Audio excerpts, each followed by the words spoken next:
everyone. In sane countries, the police and people who are either criminals or people in criminal activities or who have some background or have done something that is shady, there's usually no love lost between them. You don't see them together, you don't see them fraternizing.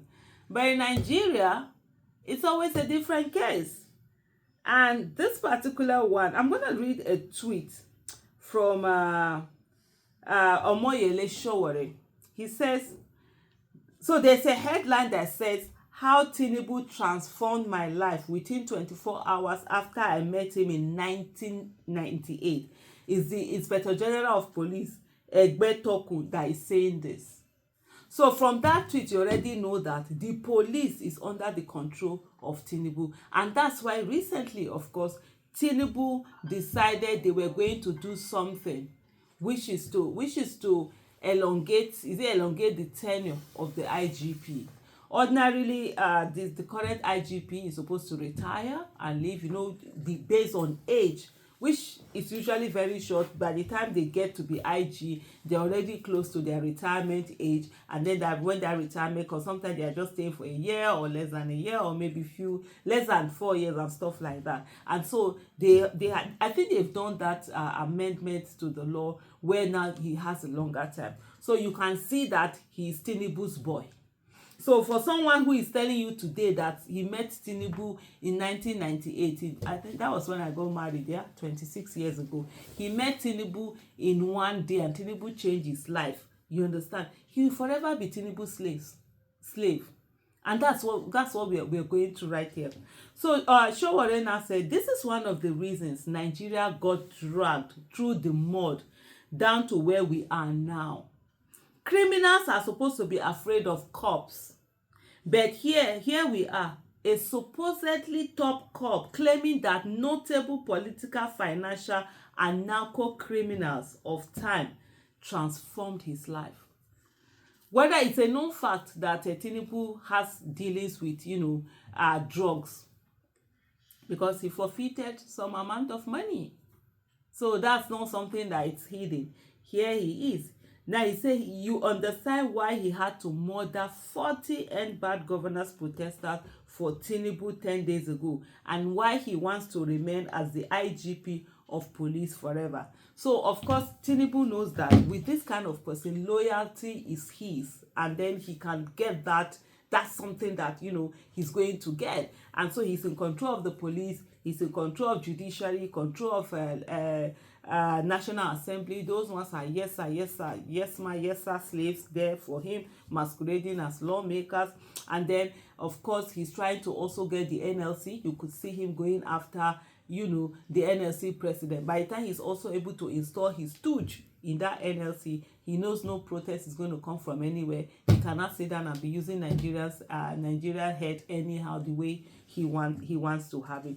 Let's go inside and see what it is that the IG of police is coming out, to tell us how Tinubu transformed his life.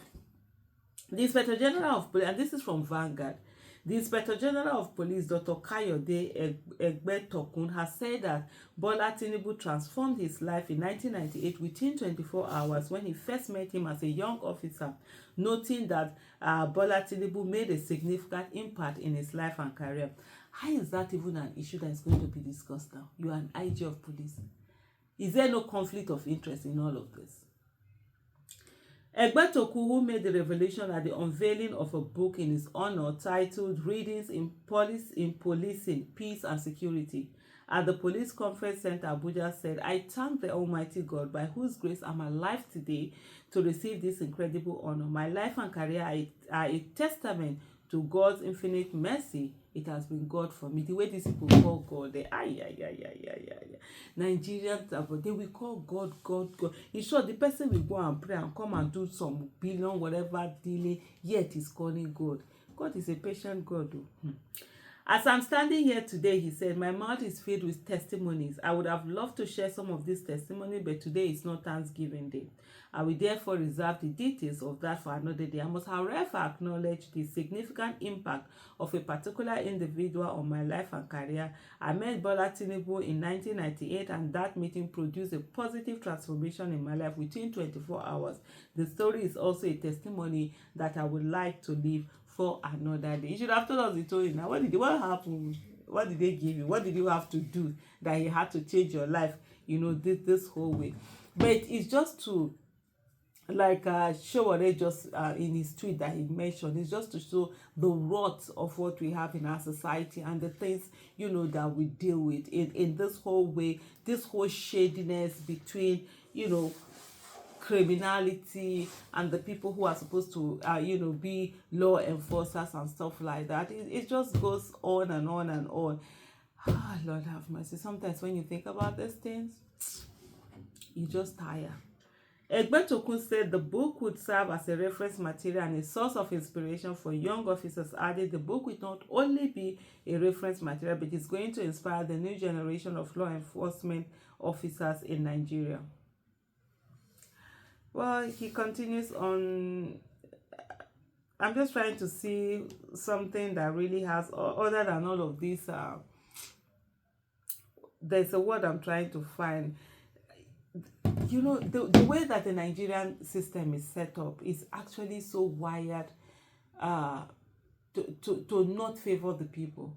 The Nigerian president is too powerful. There's too much power that is in the hands of the Nigerian, president. Why are you the one who can appoint the police, appoint the chief of staff, the chief of defense staff, the chief of army staff, chief of naval staff, chief of air staff, and all of that, the DSS, EFCC chairman. Although with the EFCC chairman, you also have to go to the National Assembly. Even if they don't approve, you still leave the person there, because that also happened with Buhari. There was one. What was the name of that EFCC? There was an EFCC board that was never approved for a very long time, but the person remained there. And so with all of this security, even the security architecture, the way that the Nigerian constitution is wired, it's not wired to give the best, the optimal to the people. It's wired to continue to give room for the people who are at the helm of affairs to do whatever it is that they need to do. And I think that document needs to be changed. We really need to focus on working on getting a new and better constitution that will better work for the Nigerian people and also propel Nigeria into the 21st century. What we have right now is a document that have outlived its day. It's no longer something that works for Nigeria. And then we have a few people who have now hijack that document and continue to use it to enrich themselves, empower themselves, and continuously keep themselves in power in a way that is not beneficial to every one of us. So that's why you have this kind of thing. Someone is thanking Mr. President, which Mr. President, an illegitimate president at that. And so we need to have a bit of stronger institutions, the independence, where if the IG of police is there, the IG of police is there. The president, a Nigerian president, shouldn't have the right to be able to just unilaterally appoint an IG of police or dismiss an IG of police. There are so many things, that we really need to work on. And at the end of the day, it still comes down to politics. The people that we get into the National Assembly is actually very important for us and the things that they do. So thank you so much for watching. Bye.